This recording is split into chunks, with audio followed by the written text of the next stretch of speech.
পহেলা বৈশাখের জন্য তো মানুষ মাছ কেনে, কিন্তু দাম হিসেবে মানুষের ক্রয় ক্ষমতার একদম বাইরে। সেজন্য মানে অত্যন্ত ছোট ছোট দেখতেছেন এগুলা, তবুও 1000 টাকা। আমি 950 দিয়ে কিনছি।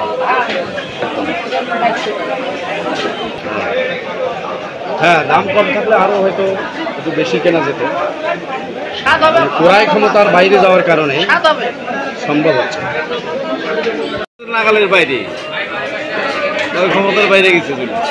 কি করবো, বাচ্চারা খাইতে চাইনি। 400 গ্রাম নেওয়া থাকতো, আরো দুটো নিলে চলতো, কিন্তু অন্তর নেওয়া সম্ভব না।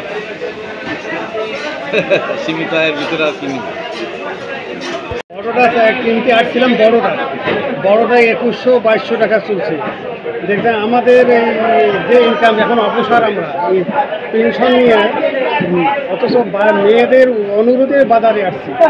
মেয়েরা বলছে যে আগামী নাকি 14 তারিখে ওনাদের কি যেন একটা অনুষ্ঠান, সেই অনুষ্ঠান উপলক্ষে ওনারা পান্তা ভাতের সঙ্গে ইলিশ মাছ খাবে।